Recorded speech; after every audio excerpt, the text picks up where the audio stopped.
The knife's rhythmic chopping echoed from the kitchen, each strike making Esther's skin crawl. She lingered in the doorway, watching Pa's back, as the older woman prepared what she'd insisted on calling the perfect farewell dinner. "Darling, the security team is almost done upstairs," Eduardo called from behind her, his footsteps approaching on the hardwood floor. Esther turned, forcing a smile. "How many cameras did you end up installing?" 12, one for each entry point, plus the main areas. He wrapped his arms around her waist, but his embrace didn't dispel the unease settling in her stomach. "It's just for 6 months, love. You and Mom will be safe." The chopping stopped. Pa's voice carried across the kitchen, honey sweet.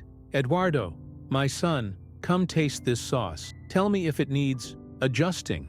Esther watched Eduardo cross the kitchen, noting how Pa's eyes never left her face even as she held out a spoon for her son. Something dark flickered in those eyes. Gone so quickly, Esther wondered if she'd imagined it. "Perfect as always, Mom."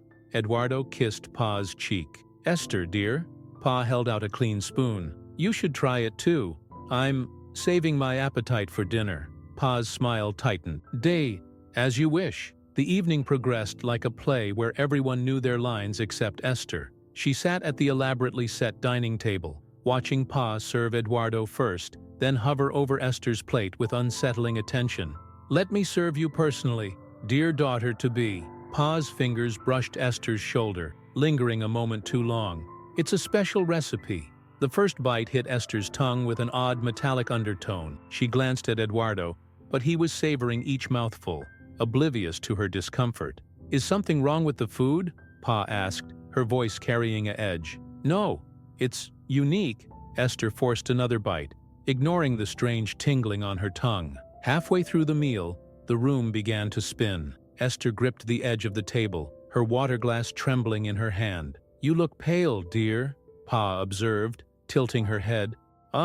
Perhaps you're just anxious about Eduardo's departure." "I'm fine." But the words came out slurred. Eduardo finally looked up from his plate. "Esther, are you okay?" "Just tired." She pushed her chair back. "I think I need to lie down." In their bedroom, Eduardo packed his final items while Esther watched from the bed, still fighting waves of dizziness. Through the open door, she caught a glimpse of Pa standing in the hallway, just watching. "You're worried about nothing," Eduardo said, zipping his suitcase. "Mom will take good care of you."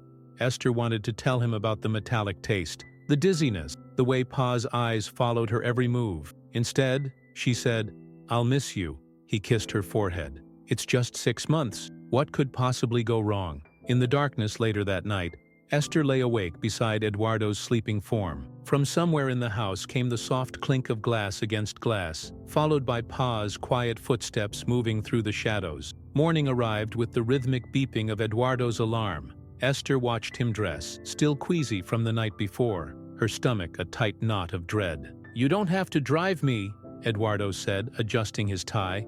"Mom already offered." "I want to."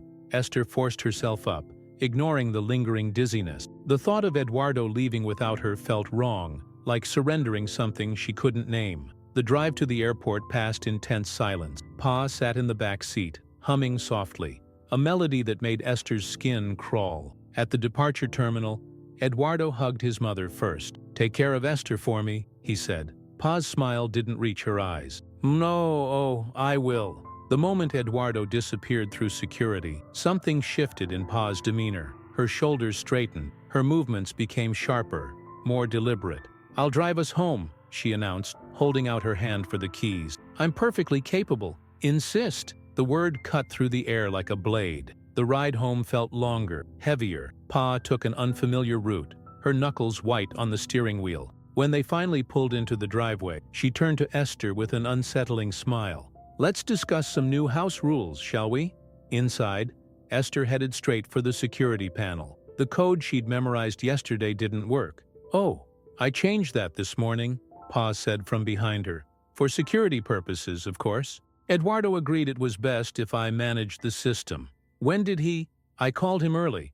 Before you woke up." Pa's voice carried a warning. "He trusts my judgment." Esther retreated to her home office, hands shaking as she opened her laptop. She needed to contact her first therapy client of the day, but the Wi-Fi wouldn't connect. "Pa!"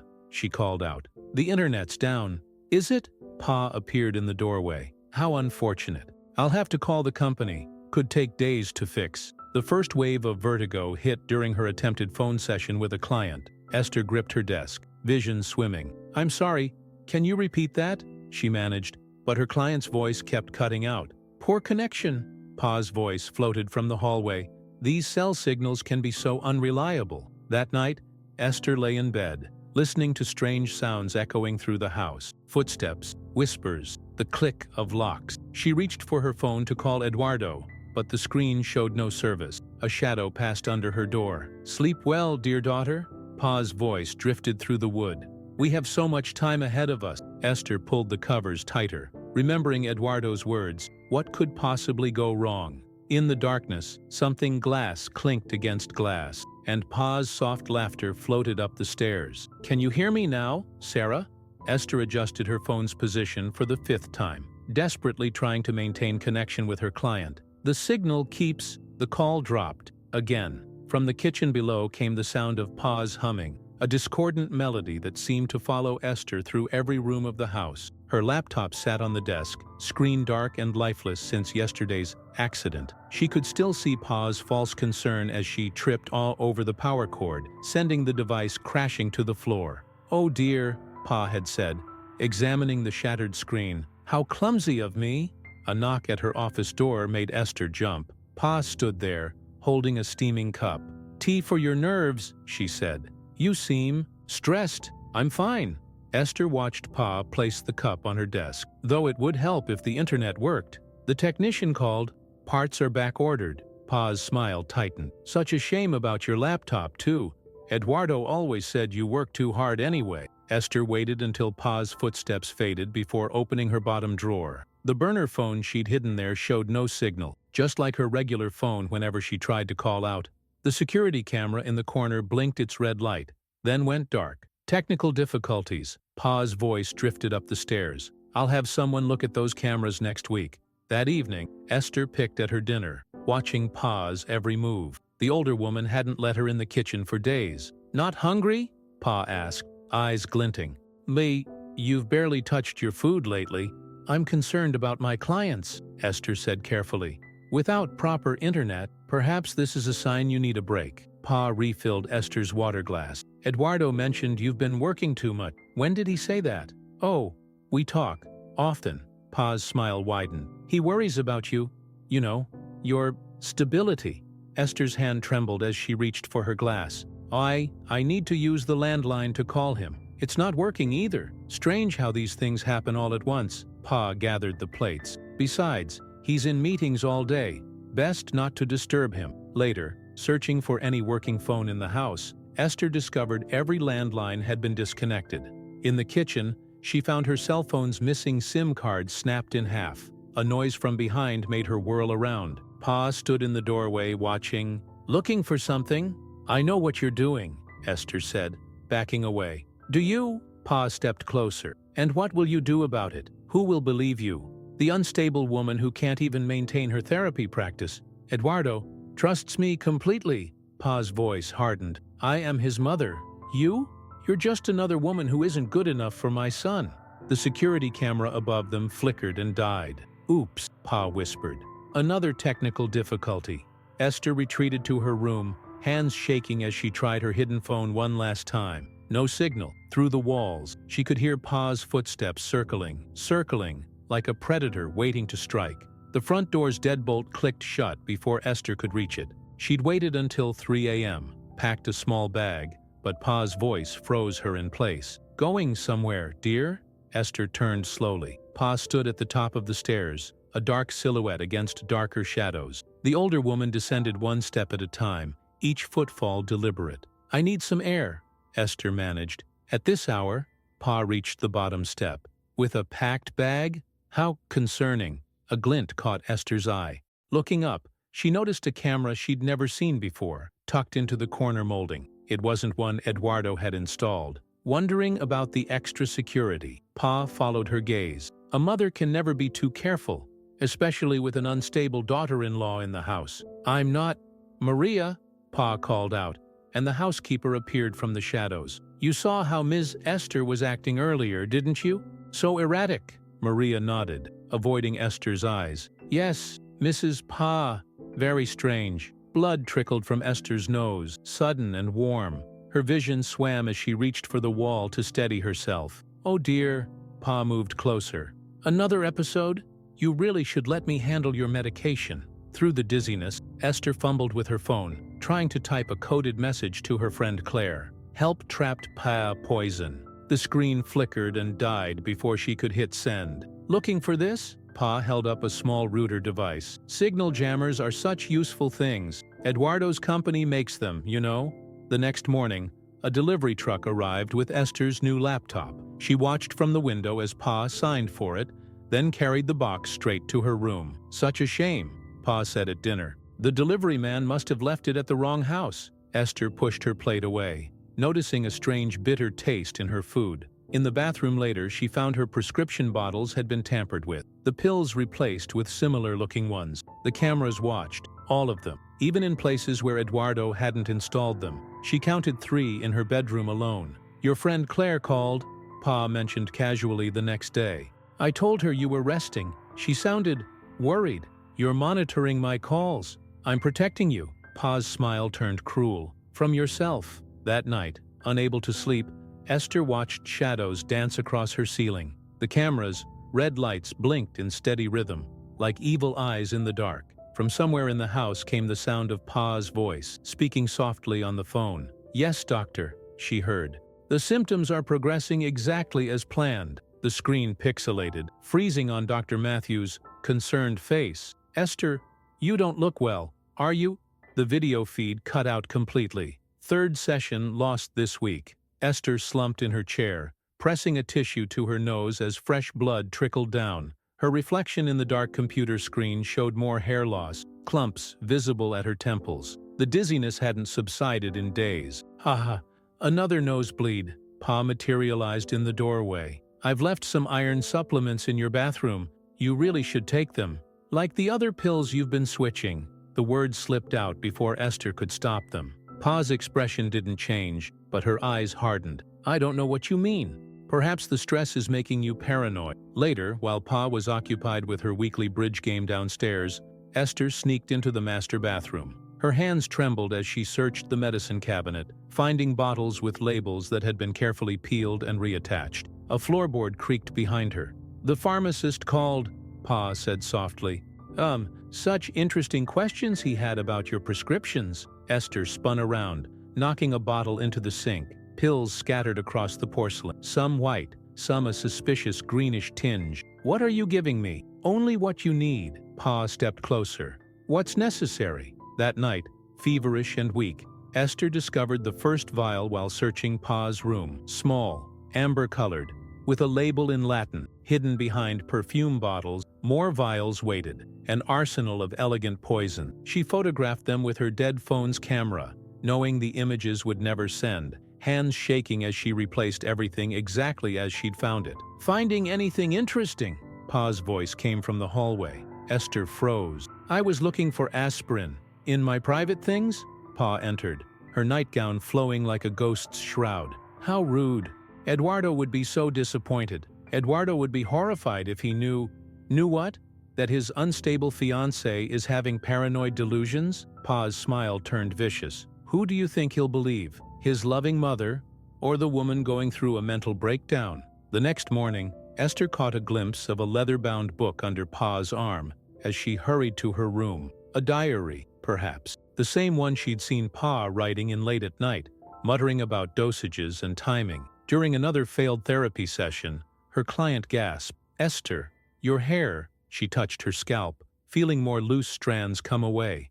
In the bathroom mirror later, patches of scalp showed through her once thick hair. Her gums bled when she brushed her teeth. You should rest, Pa suggested, appearing behind her in the mirror. I'll bring you some special tea, my mother's recipe. Esther watched her retreating form, remembering the vials, the altered pills, the diary. Something clicked in her mind. A pattern, a purpose, a plan coming into focus. She wasn't just being poisoned. She was being erased, slowly, carefully, methodically. That night, she heard Pa on the phone again, her voice carrying up through the air vents. Yes, doctor? The arsenic levels are perfect. She won't last another month. The leather-bound diary felt heavy in Esther's trembling hands. She'd waited until Pa left for her weekly hair appointment, the only predictable 90 minutes in this unpredictable hell. The first page made her blood run cold. Day 1. Initial dose administered during farewell dinner. Subject showed immediate response, dizziness, confusion. Eduardo remains oblivious, as expected. This one will be easier than Caroline. Caroline. The name triggered something in Esther's memory. A photograph she'd glimpsed once, hidden in Eduardo's old album. A woman with bright eyes and the engagement ring, who'd mysteriously disappeared 5 years ago. Day 15. Increased arsenic dosage. Hair loss accelerating. The security system proves invaluable for monitoring symptoms. Subject growing suspicious, but isolation protocol proceeding as planned. Esther's fingers shook as she turned the pages, each entry more damning than the last. Detailed notes on poison, dosages, expected reactions, clinical observations of her deterioration, written with cold precision. Day 30. Mixed new compound with evening tea. Subject refused to drink. Must find alternative delivery method. Previous success with Caroline achieved through daily smoothie. Perhaps. A car door slammed outside. Esther's heart stopped. Pa was back early. Racing to replace the diary, she caught glimpses of more entries, names, dates, other women who'd gotten too close to Eduardo. Caroline lasted 43 days. Rebecca survived 38. Current subject showing remarkable resilience. Footsteps on the porch, keys jingling. Esther managed to slip the diary back into place just as the front door opened. She ducked into the adjacent bathroom, turning on the shower as Pa's footsteps ascended the stairs. "Esther?" Pa called out. "I brought your prescriptions." Through the steam, Esther spotted a stack of papers fallen from the diary. Medical recipes signed by different doctors, all with slightly different signatures. Numbers for offshore accounts, a list of toxic substances and their suppliers. Are you feeling unwell again?" Pa's voice came closer. "I could make you some tea." Just a migraine," Esther called back, her voice surprisingly steady. "The shower helps. Take your time, dear. I'll be in my room, writing." That evening, watching Pa prepare dinner with practiced precision, Esther noticed how she kept the diary close, tucked into her apron pocket. Their eyes met across the kitchen island. Finding anything interesting in your research?" Pa asked quietly. "What research?" "Oh, I think you know." Pa's smile turned predatory. "The shower was a nice touch, but next time, don't leave water spots on leather. It's quite telling." Esther's mouth went dry. "I don't." Caroline made the same mistake, Pa continued, chopping vegetables with mechanical precision. "She too thought she could outsmart me. Would you like to know how that ended?" The knife gleamed under the kitchen lights, and Esther saw her future written in its blade. "Did you really think Eduardo's success came purely from talent?"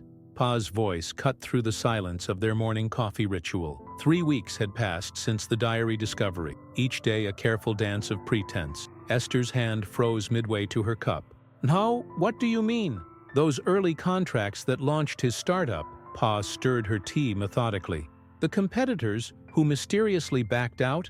A mother's love knows no bounds." The implied threat hung in the air between them. "You wouldn't destroy your own sons to protect him." Pa's eyes glittered. "I've done worse. And who would believe you?" The increasingly unstable woman making wild accusations about her future mother-in-law. Esther's laptop pinged. A new email loaded despite the perpetually broken internet. A photo attachment.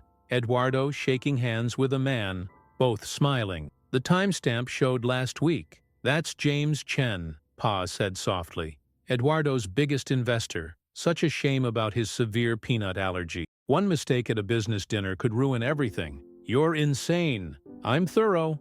Pa pulled out her phone, showing a social media post. "Like Rebecca, Eduardo's second fiancée. Did you know she had a promising career in pharmaceuticals before her accident?"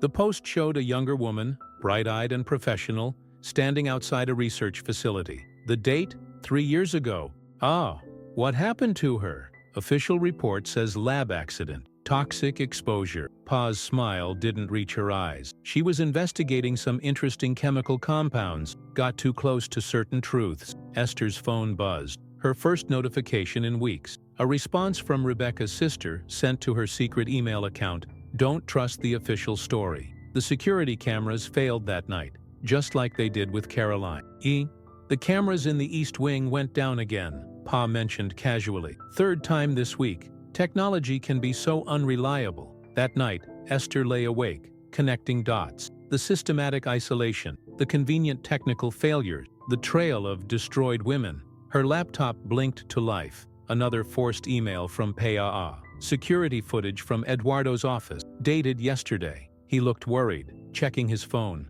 Nay, he's starting to ask questions. Pa's voice came from the doorway. About your missed calls, your declining health. Should I tell him about your growing paranoia? The accusations you've been making? He'll learn the truth. Like Caroline did.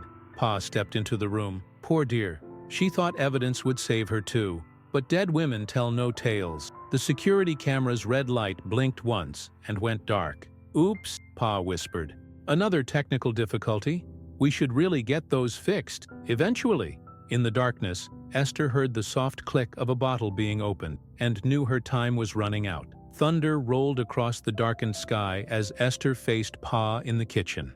The diary lay open between them on the marble counter, its pages fluttering in the breeze from the open window. I found the death certificates, Esther said, her voice steadier than she felt. Caroline, Rebecca, the others, and yet here you stand, confronting me alone. Pa clicked her tongue. They were smarter. They tried to run. Lightning illuminated the kitchen, casting harsh shadows across Pa's face. She reached for a china teapot, her movements deliberate. Did you know arsenic is called the inheritance powder? Pa measured leaves into the pot. Untraceable in small doses, a favorite of Victorian wives. So elegant, so patient. Eduardo's on his way home, Esther bluffed. I got through to him. Did you? Pa's smile turned cruel. Check your sent emails. Check every message you think you've sent in the last month. My technical skills extend far beyond simple security cameras. Rain lashed against the windows as Pa poured 2 cups of tea. The liquid was darker than usual, with an oily sheen. Let's be civilized about this. Pa pushed 1 cup toward Esther. You know too much now, but I'm offering you a choice, quick or slow. Esther's hand trembled as she reached for her phone. Dead, like every device in this gilded cage. The others thought they had evidence too. Pa opened a drawer, removing a familiar stack of papers. Rebecca's research notes, Caroline's photographs, all those desperate messages they thought they sent. The police already have a file on your deteriorating mental health. Such a tragedy. How stress can break a person. Pa sipped her tea. Now drink. Lightning flashed again. In its brief illumination, Esther saw the security camera turning slowly toward them. The footage will show exactly what I want it to show. Pa's voice hardened. Technology is so easily manipulated. Drink. Esther's fingers closed around the warm cup. She raised it, watching Pa's triumphant smile grow. Then she hurled the contents into Pa's face. The older woman screamed, more in rage than pain. Esther bolted, teacup shattering on the floor behind her. She sprinted for Eduardo's office, the one room whose security system Pa hadn't fully compromised. You can't hide! Pa's voice echoed through the house.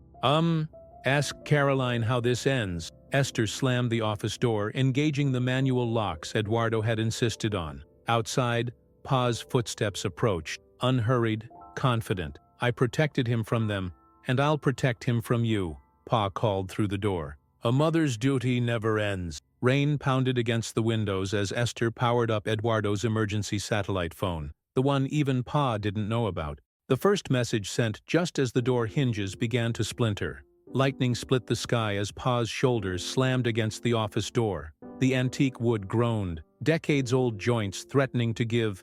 You don't understand maternal love. Pa's voice was almost lost in a thunderclap. Shay, what I've sacrificed to keep him pure. Esther's fingers flew across the satellite phone's keypad, attaching photos of the diary pages, the death certificates, the manipulated prescriptions. Each crack of the door punctuated her desperate typing. Caroline thought she could expose me too.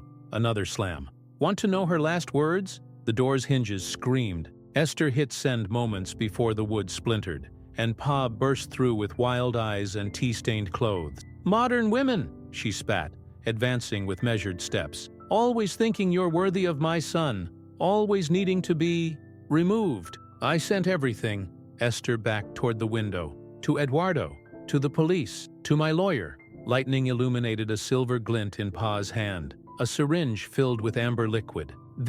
Faster than tea, Pa explained, almost conversational. Caroline fought too. Such a waste of good poison. Rain lashed against the windows as they circled Eduardo's desk. Thunder masked the sound of approaching sirens. He was never supposed to leave the nest, Pa's voice cracked. These women, corrupting him with their independence, their careers, their love. She spat the last word like venom. He's not yours to control. He's my son. Pa lunged, syringe arcing through the air. Esther ducked, but not fast enough. The needle grazed her arm, drawing blood. They grappled, spinning, crashing into Eduardo's awards shelf. Glass shattered around them. I raised him, Pa screamed over the storm. Shaped him, protected him from women like you. The syringe came down again. This time, Esther caught Pa's wrist. They struggled, lightning casting strobe-like shadows across their faces. Tell me, Pa hissed, inches from Esther's face. How long did you think you'd last? Caroline made it 43 days. Rebecca, 38. You're on day 47. A new record. Blue and red lights suddenly painted the rain-streaked windows. Sirens wailed closer. No, Pa whispered, momentarily distracted. It was enough, Esther twisted, using Pa's momentum against her. The syringe plunged into Pa's own thigh. The older woman's eyes widened. She staggered back, staring at the empty syringe protruding from her leg. What have you done? She gasped. My own. Your own poison, Esther finished, as Pa collapsed. The office door burst open again. Eduardo stood there, drenched from the storm, police officers behind him. His eyes took in the scene, his mother convulsing on the floor, Esther bleeding but alive. Mom, his voice cracked. What have you done? Pa's eyes found his face one last time. Everything, she whispered. Everything for you. Then her eyes rolled back, and the storm swallowed her final breath. The hospital room's fluorescent lights cast harsh shadows across Esther's pale face as the toxicology report arrived. Eduardo sat beside her bed, his hand trembling as he read the numbers. Arsenic, thallium, digitalis, his voice cracked. How did I not see? Detective Martinez leaned against the door frame, notebook in hand. Your mother was methodical. The security footage shows years of calculated poisoning. The cameras. Eduardo rubbed his face. She used my own company's technology. Esther watched him through half-closed eyes, the IV drip slowly clearing her system. Her hair had started falling out in clumps during the ambulance ride, the culmination of weeks of systematic poisoning. Tell me about Caroline, she whispered. Eduardo's face crumpled. They found her body, behind the old greenhouse, Mom's diary. It led them right to her. And Rebecca?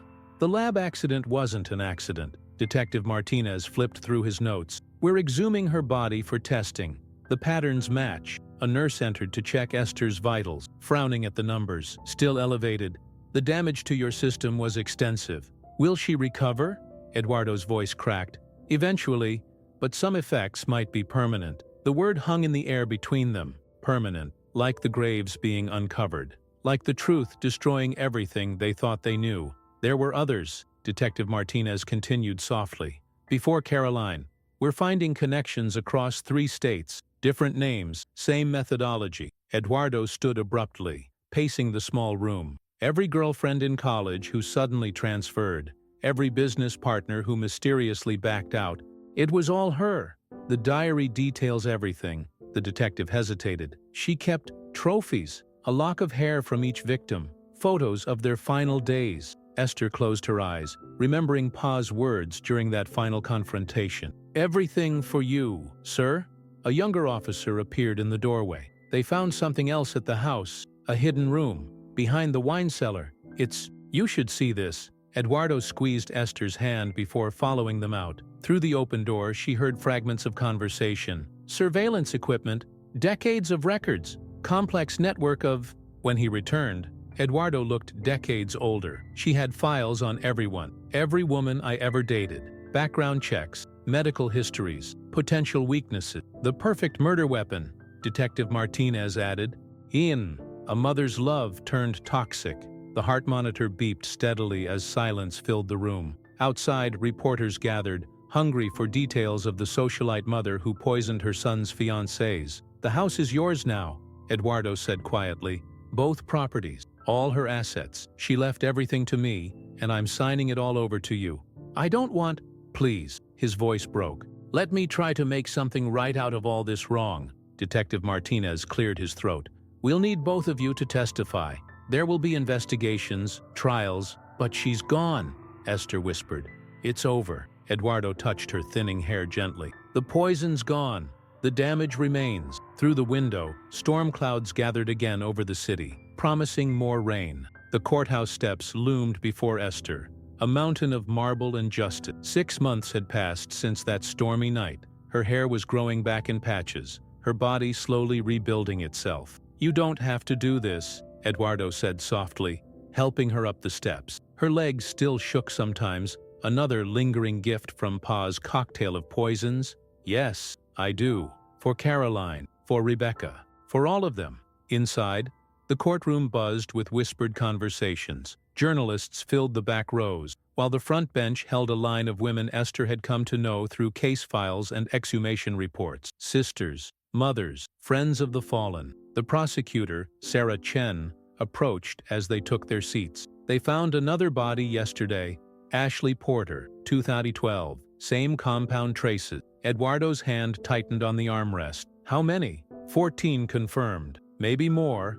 The bailiff called for order as Judge Harrison entered. The proceedings began with clinical precision, evidence numbers, autopsy reports, toxicology findings. Esther's testimony came third after Caroline's sister and Rebecca's mother. "Please state your name for the record." Her voice carried across the hushed courtroom. "Esther Marina Cohen." "And how long were you poisoned?" 47 days. The number tasted bitter on her tongue. She kept count, like a game. The evidence mounted. The diary, the hidden room, the surveillance tapes, a decades-long campaign of systematic elimination, all in the name of maternal love. She had files on every woman who came near her son, Detective Martinez testified, detailed plans for each elimination. Some took years to execute. Security footage played on the courtroom screens. Pa in the kitchen, measuring poisons, Pa adjusting cameras, Pa watching Esther's slow deterioration with clinical interest. The defendant's methods evolved,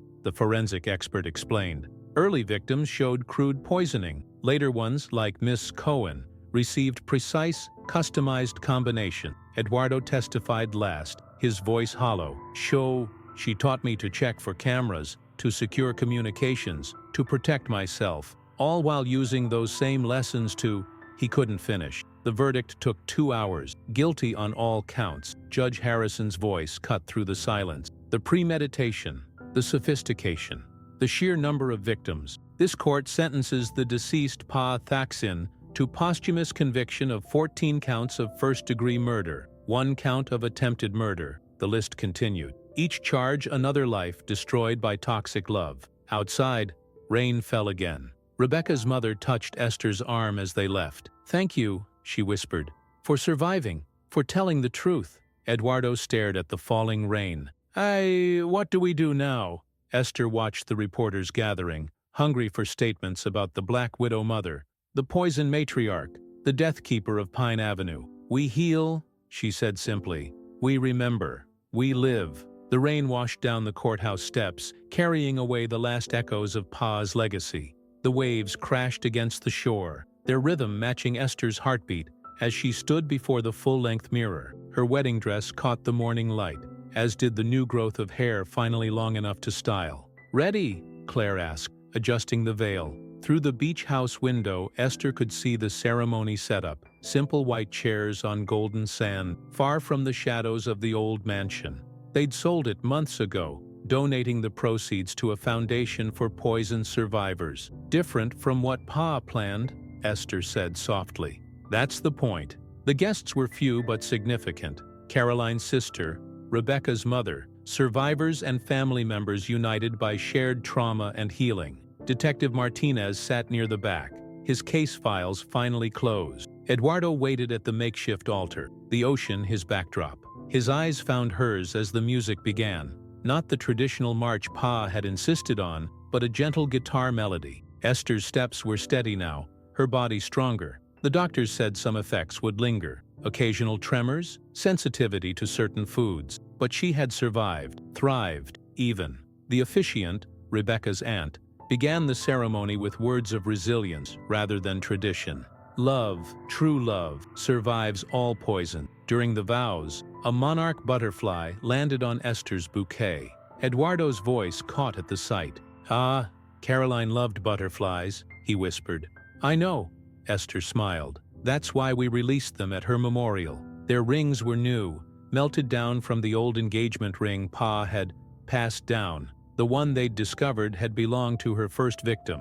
"The past doesn't own us," Eduardo said, sliding the band onto her finger. "The future does," Esther replied, completing the exchange. At the reception, Detective Martinez raised his glass. "To endings and beginnings, and to truth," added Rebecca's mother. They'd turned the case files into a book, co-authored with the survivors. Not a story of victimhood, but of exposure, justice, and healing. The advance would fund counseling for families affected by similar crimes. As the sun set, Esther and Eduardo walked along the shore. Their new home waited up the coast, a modern house with windows instead of cameras, gardens instead of security checkpoints. "I found Mom's last letter yesterday," Eduardo said quietly. "The one she wrote in prison before. You don't have to—" She never apologized, said she'd do it all again. "To protect me." Esther touched his face. "Some poisons never leave the system, but we choose what grows in their place." They watched the waves erase their footprints in the sand. Behind them, the reception continued, voices of the living drowning out echoes of the dead. "Ready to go home?" Eduardo asked. Esther looked at their gathered family, not bound by blood but by something stronger. Survival, truth, choice. "We are home," she said. The ocean breeze carried away the last whispers of Pa's legacy, leaving only the sound of waves and healing and hope. In the distance, another monarch butterfly took flight,